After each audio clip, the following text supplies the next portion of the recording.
Dear Federal Chancellor Olaf Scholz, we last met in May here, around 3 months after the onset of Russia's aggression against Ukraine. Apart from immeasurable suffering for the Ukrainian people, the war has also had drastic consequences for the rest of Europe. Energy prices skyrocketed, inflation made a comeback, and energy security is the order of the day. In order to defend Europe's independence and security, Germany, under your leadership, Mr. Chancellor, initiated a Zeitenwende with consequences for foreign and security policy and also with the promise of a massive acceleration of the transition to renewable energy sources. This is why we are particularly looking forward to your participation this year and hearing from you. Once again, welcome, Chancellor.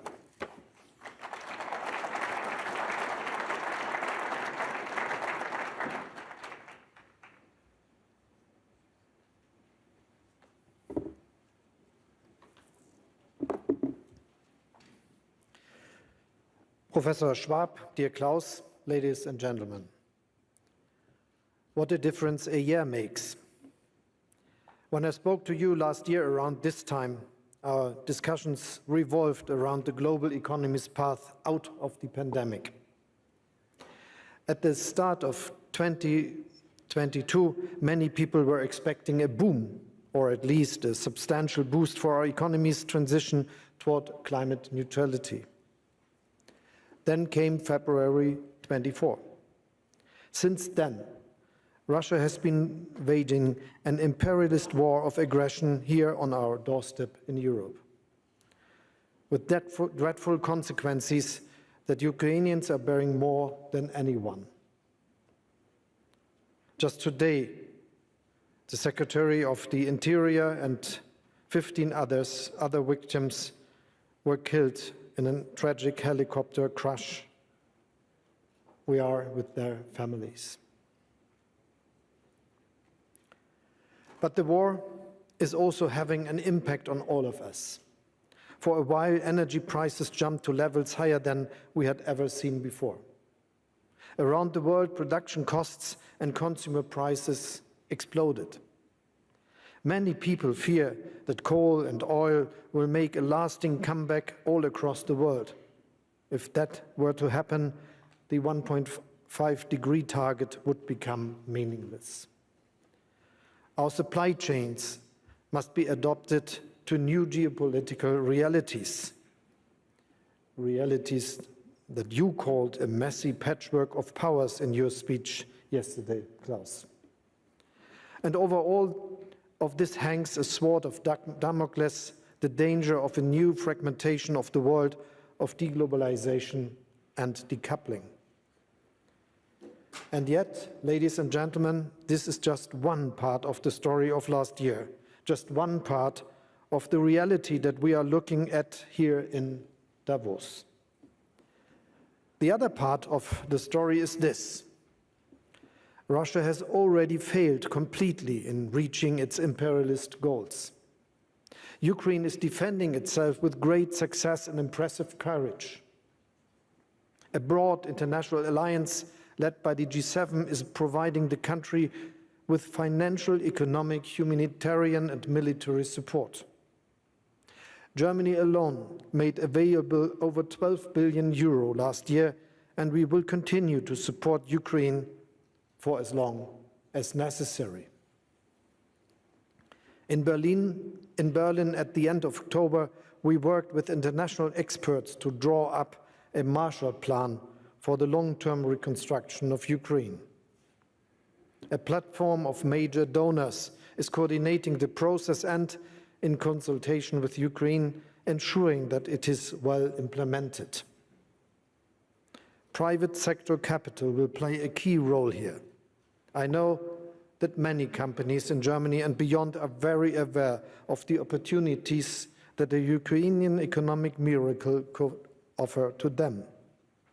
particularly as the country moves toward the European Union after the end of the war. But in order for the war to end, Russia's aggression must fail. That is why we are continuously supplying Ukraine with large quantities of arms in close consultation with our partners. This includes air defense systems like IRIS-T or Patriot, artillery, and armored infantry fighting vehicles, marking a profound turning point in German foreign and security policy. And there's another part to the story of last year. Within a few months, Germany made itself completely independent from Russian gas, Russian oil, and Russian coal. We concluded new partnerships in Asia, Africa, and America, thus lessening our dependence. And so I can say that our energy supply for this winter is secure, thanks to well-filled storage facilities, thanks to improved energy efficiency, thanks to remarkable solidarity within Europe, and thanks to the readiness of our companies and of millions of citizens to save energy. As a result, energy prices have recently seen a huge stop and drop. Our measures to reduce the burden on private citizens, companies, and businesses are working. Inflation is falling slowly, thanks incidentally also to resolute moves by the central banks. Industrial production in Germany has remained stable over the past few months against all the odds. Our employment rate is at record levels and has recently increased even further. Most importantly, our transformation toward a climate-neutral economy, the fundamental task of our century, is currently taking on an entirely new dynamic. Not in spite of, but because of the Russian war and the resulting pressure on us Europeans to change. Whether you are a business leader or a climate activist, a security policy specialist or an investor, it is now crystal clear to each and every one of us that the future belongs solely to renewables. For cost reasons, for environmental reasons, for security reasons, and because in the long run, renewables promise the best returns. So yes, the past year brought fundamental change for Germany and Europe. But Germany itself has fundamentally changed as well. We are resolutely pushing forward with the decarbonization of our industry. We want to be climate neutral by 2045, and at the same time we will remain a country with a strong manufacturing sector. And despite all the difficulties this past year showed us, we can and we will succeed in that. In less than 7 months, we built up an entirely new import infrastructure for LNG in Wilhelmshaven. In the future, it can also be used for hydrogen. Just last Saturday, I opened our second LNG terminal within just a few weeks in Lubmin. The day after tomorrow, another terminal ship is expected to arrive at the port of Brunsbüttel. More will follow. This is not only good news for our energy security and that of our European neighbors who will be receiving gas from these terminals. Above all, it shows Germany can be flexible, we can be unbureaucratic, and we can be fast. I spoke of a new Deutschlandgeschwindigkeit, in this regard, a new German speed. We will make this German speed the benchmark, also for the transformation of the economy as a whole. Your companies can hold on us to this standard. A new law mandates that the expansion of wind power, solar energy, as well as electricity and hydrogen networks now take priority. We will make available no less than 2% of our country for wind power with a minimum of red tape. We have streamlined our processes so that approvals for electricity grids, to name just one example, are granted on average 2 years faster than before. And we intend to step up the pace even more. You can also rely on our targets. The obstacles have been swept aside. For 2023, we have more than doubled the volume of calls for tender for onshore wind farms alone. By the year 2030, 80% of our electricity production will come from renewable sources, again, double what it is at present. At the same time, our electricity requirements are increasing from 600 terawatt-hours today to 750 by the end of the decade. And we are expecting them to double yet again in the 2030s. This is a massive increase. That is why the Federal Network Agency has been given a clear mandate to prepare and expand our electricity grids accordingly. We will regularly review the progress made. If it's not on schedule, the measures will be adjusted. However, electricity alone is not enough to run Germany's industry. I'm thinking, for instance, of steel production. Hydrogen will play a decisive role there. And that is not a far-off scenario. Last fall, ThyssenKrupp gave the green light to build a direct reduction plant for low-carbon premium steel. With a capacity of 2.5 million metric tons, the plant will save 3.5 million metric tons of CO2 per year. This is just one example of Europe's strength in innovation. Europe is the world's #1 in hydrogen patents, and 1 in 10 global applications comes from Germany. The first supply chains for green hydrogen are currently being built up in our country. For our own production, we are using offshore wind in the North Sea. In parallel, we are concluding hydrogen partnerships worldwide. For as long as quantities are small and the costs of production correspondingly high, the state will bring prices down to a level lucrative for the industry. Our goal is nothing less than an electrolysis boom. And as quantities increase, a hydrogen-powered industrial sector will emerge that preserves the climate and is independent of volatile prices for fossil fuels. Because one thing is absolutely certain: energy must remain affordable in Germany, in Europe, and worldwide. In Germany, we decided to cap electricity and gas prices for private citizens and companies. These measures will run until 2024. Annually, we will use around 2.2% of our GDP for this, a total of up to 200 billion euro. That is both forceful and proportionate. It will give your companies the reliable energy prices and the planning certainty you need to invest in Germany's transformation. In the European Union, we have agreed on joint targets for gas filling and saving. We will purchase gas jointly more often and coordinate storage better. And we will use our market power to ensure that European prices do not decouple completely from the world market.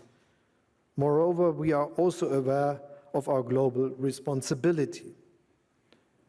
Let me say this expressly to our friends and partners in Asia, Africa, Latin America, and the Caribbean. The fact that we Europeans purchase LNG on the world market must not lead to scarcity elsewhere. We will need alternatives for the roughly 120 billion cubic meters of gas from Russian pipelines missing from the world market. More renewables, of course, but also temporarily additional gas resources. Otherwise, there is a danger that without affordable gas, emerging economies in particular might switch back to coal. This would be even more harmful to the environment. Of course, we must avoid new lock-ins, new path dependencies at all costs. by making new projects HO2 ready from the very outset and by expanding renewables in parallel. In the short term, this may lead to higher costs. However, in the long term, we all stand to save if the impact of climate change is less dramatic. In Germany, too, switching to a climate-friendly economy will take efforts. We are talking about investments around 400 billion euro for the expansion of renewables between now and 2030. Investments, by the way, which are already well underway. The most recent example is a contract worth billions for Siemens Energy to connect a new offshore wind park to the grid. And this is just one example illustrating why this turning point towards a climate-friendly industry is not the end of our industrial powerhouse, but a new start. After all, even before the energy crisis that Russia triggered, Germany's business model was not only based on the energy-intensive mass production of aluminium, cement, or crude steel, but on highly specialized research and technology-intensive industrial products that are needed all around the world. All the more so, actually, when the world is now transitioning towards a climate-neutral future. Even before Russia's war of aggression, Germany's energy prices were not the lowest. And yet Germany was and remains competitive. This is because of thousands of small and medium-sized enterprises all across the country. Enterprises that are highly innovative and adaptable, which explains why they are so often global leaders. This is thanks to high public and private investment in research and development, which, for example, ensured that the first COVID-19 test and the first safe and effective COVID-19 vaccine were developed in Germany. Just in December, a team at the Helmholtz Center in Berlin set a new world record for the efficiency of solar cells. And now, just a few weeks later, our companies are already setting up pilot lines for the use of these tandem cells. That, ladies and gentlemen, is and remains the German business model, particularly now as we chart our path to a climate-neutral future.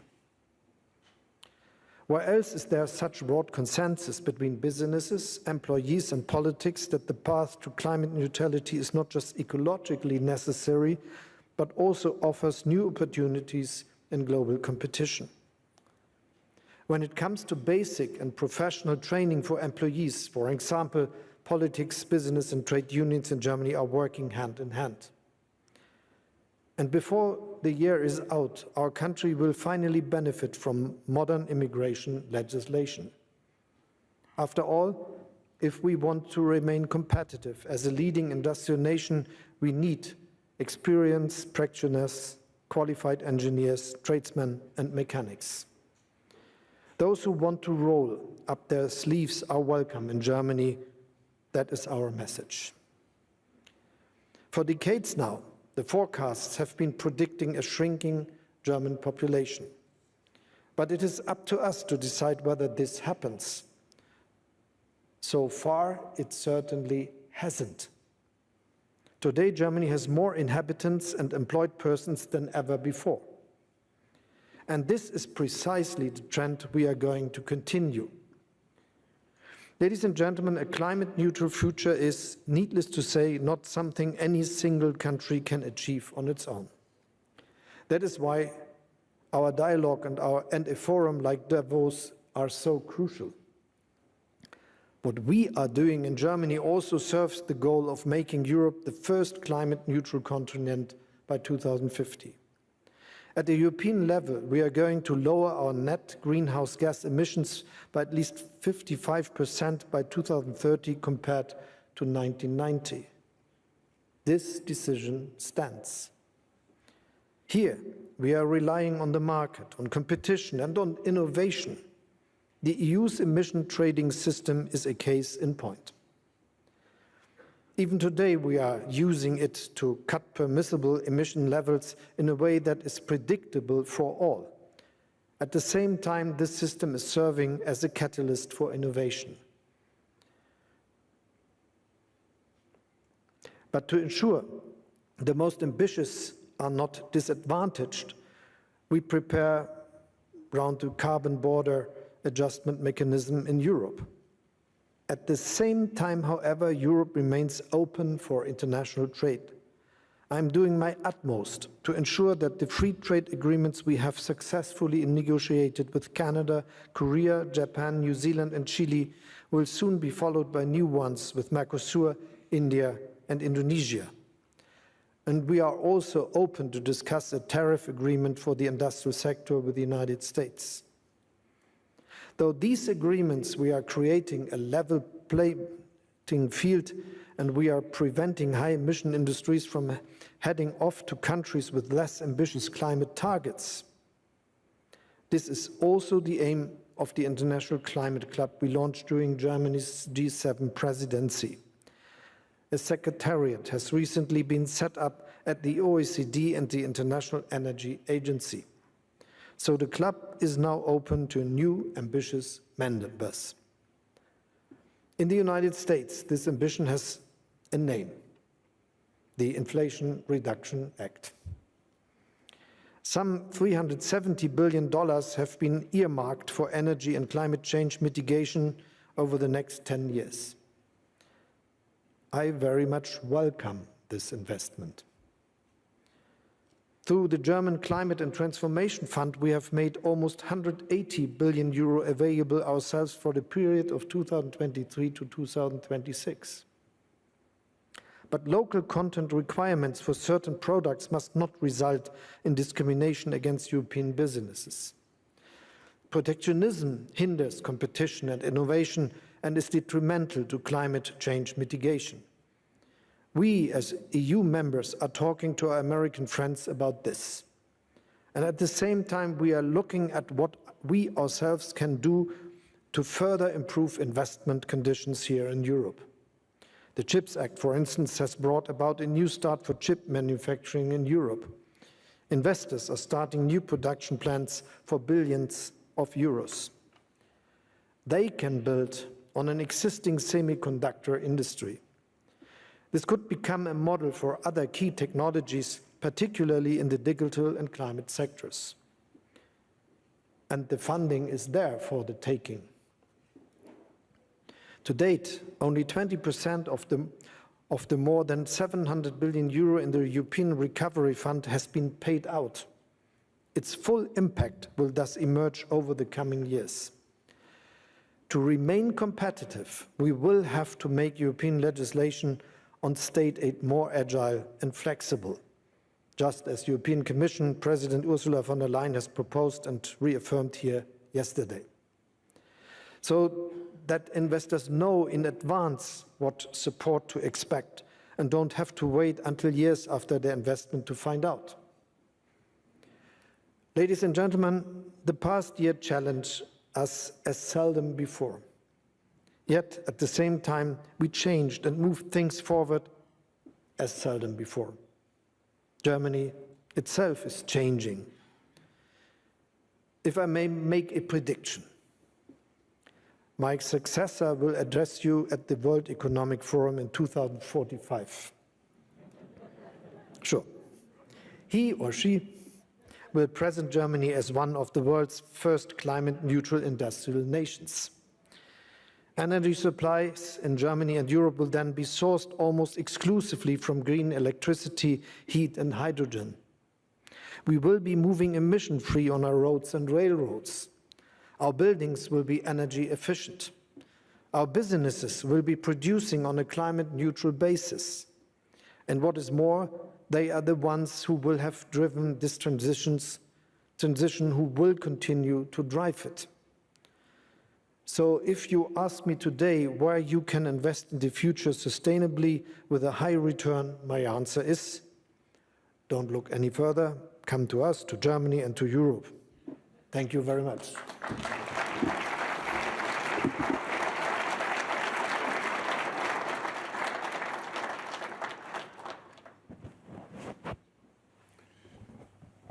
Thank you, Mr. Chancellor. We have some questions from the floor. We have a microphone. I just want to say I look forward to chair the session with your successor. I'm sure you will. Chancellor, maybe until it's set up, you mentioned the patchwork of powers. Maybe one of the first question would be, how is Germany positioning itself in this patchwork of powers? First, I think we will live in a multipolar world in 10, 20, 30 years. We already do, but this will be something we will understand much more in the years to come. And I'm sure that there will be not a bipolar world again with camps around two big nations or so. But the big task of all of us is that we make it feasible that this will be not a world with a lot of different strong powers, but also a world where cooperation is the reality, and this is why we have to work to make it multilateral, which I think is something about politics.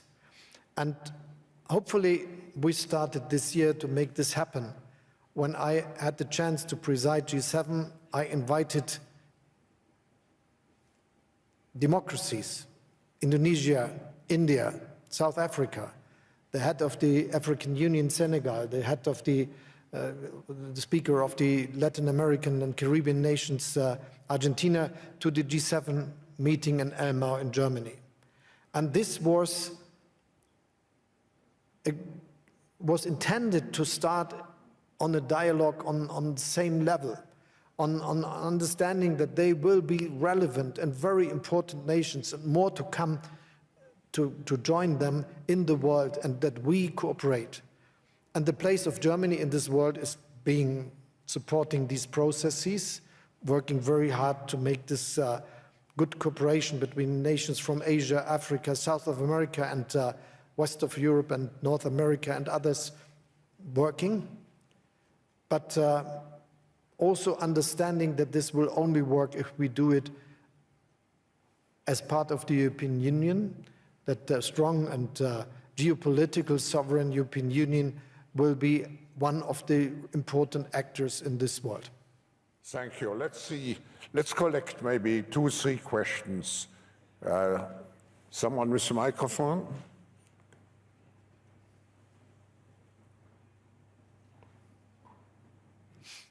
And if you introduce yourself, please. Yes. Hi, my name is Masih Ali Nejad. I'm an Iranian woman.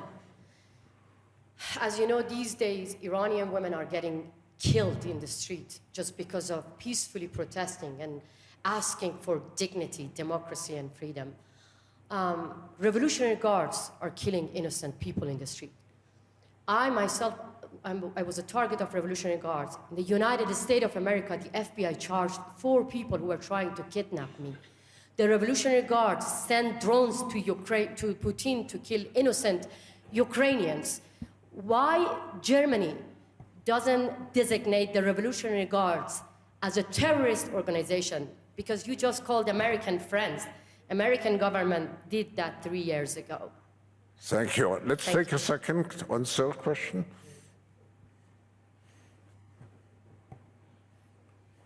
Thank you very much. My name is Aya Khirfan. I'm from the Global Shapers community representing Amman Hub in Jordan. Thank you so much. It's a very inspiring speech, actually, to hear about Germany's role in energy transition and energy efficiency. In Jordan, we have, energy is a low-hanging fruit. There's great potential. We have basically signed the National Determined Contributions, the NDCs. We have produced national energy action plans. Answer question, please. Yes. So we want to talk about the role of youth. What kind of skills do you think are needed for youth to have today so that they can be able to run and be leaders in the energy sector? Thank you. Chancellor, we take a third question maybe and send you.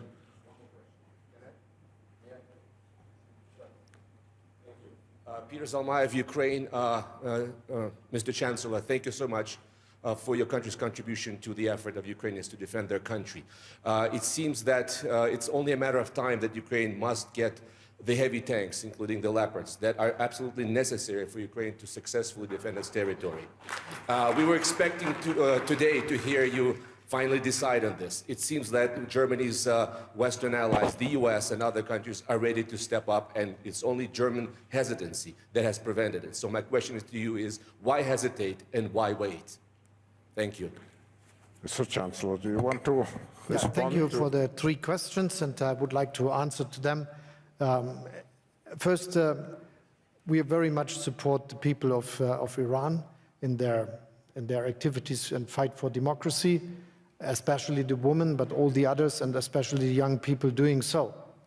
And to be very clear, I think it is very necessary for all of us to understand that the Iranian government is really shooting its own people, and this is the reality.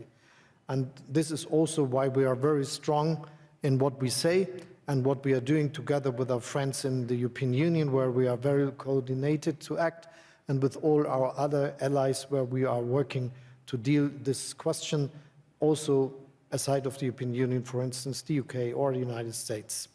And because of that, we are very strict, and we decided on new sanctions as we did in the past, and the decisions are the ones we speak together with others, and new sanctions have been established shortly, and we will continue to look at the situation and to do the next decisions necessary. And as in this way, it is necessary that we are always acting together, looking at the situation, and what we decided and decide will be together with especially the Europeans. The question of the skills needed for this turn to renewables and the turn to become climate friendly, if I got it right, in the different countries, and especially yours, for instance. I think the question is really important, because if we want to make it up to the midst of the century, it is not a long time since then. If we look at 2050, or in Germany to 2045, and we want to become climate neutral, we want to produce CO2 neutral, this means the biggest industrial modernization and process we ever had since possibly nearly the beginning of the industrialization 200 years ago. Possibly we can compare to the uprise of industrialization in some countries in Europe in the end of the 19th, the beginning of the 20th century. So this is a really big task for the whole world. And so we have to develop the technologies, we have to do the necessary innovations to make this happen, and we have to invest billions that this is that this progress is really happening. And this will be not just linked to one country or the other. Germany can serve in a way that we are willing to do it, that we are ready to do it, that our industry is willing to do it, and whilst we are acting in this way, we are able to develop technologies that can be used not just for us, but also as cheap alternatives to fossil resources and fossil mechanisms we know today. And in this case, I think it's important that we support countries and the development of vocational training, for instance, to be good engineers in the field of these modern technologies, and also to help those who want to learn these qualifications at universities. And this is our understanding what one can do, and in our support to other countries, this will be an important aspect. Looking to Ukraine, as I mentioned already in my speech, and I will repeat it again, Germany is between the biggest supporters. Yes, the United States are doing the most, and this is not really surprising, because I think they invest $800 billion into their defense budget. This is much more as all the European member states together, and is even more than Germany is having as its own budget, though we are increasing it now to 2% of our GDP, and though we have a special fund of 100 billion to go to this path and invest in new technologies and weapons. But we decided very early to change our political strategies. We are not just supporting Ukraine with financial means, with humanitarian aid, but also with a lot of weapons. And if we look at that, we are between the ones that are doing the most. The United States are the number one, obviously, because of this, what I said, but the next are the United Kingdom and Germany. And we will continue to be this big supporter. As you know, we decided that we will supply not just weapons, but those who are very effective.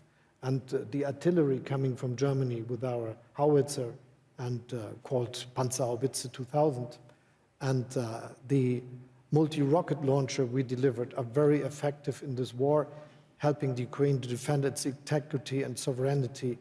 And you should, or you realized that it's only the United States, UK, and Germany that delivered a multi-rocket launcher so far, and we will continue to do so. We delivered a lot of weapons which are very important to defend the air defense of the Ukraine. It's the flak tank Gepard and the munition necessary for that, and we continue to do that.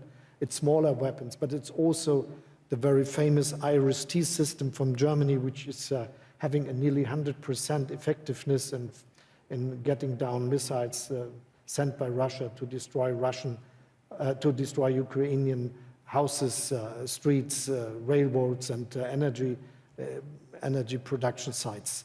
And we will continue to this. I think many people thought this is possibly the best to get, and we will increase the production with our industry to deliver more of that. And most recently, we decided together with the United States, and we're very much aligned with our French friends, that we will deliver similar weapons, which, as I already mentioned, the Bradley from the United States and the Marder from Germany. And this is the strategy we have, that we are strategically interlocked together with our friends and partners, that we are working together with them, that we are discussing with them, and that we are never doing something just by ourselves, but together with others, especially the United States, which are very important in this common task to defend the Ukrainian independence and sovereignty. As I said in my speech, we will continue to do this as long as necessary. And whilst we are doing this and showing that the Ukrainians can rely on our support for their courageous fight, it is also clear that we will avoid that this is becoming a war between Russia and NATO. I think this is something which is also the view of the Ukrainians, as far as I understand with all my talks, and we will continue to be active in this way to do this. My willingness, the willingness of Germany, the willingness of the European Union and all the supporters of the Ukrainian nation is that they will be able to become an independent, free, democratic nations which will go the way to the European Union and will join it. And this is what we do. Thank you, Mr. Chancellor. This concludes our session. Please join me in expressing our appreciation for your speech, and we look forward to seeing you with success stories soon again. And you will meet someone in 2045. I hope to see you also in 2045.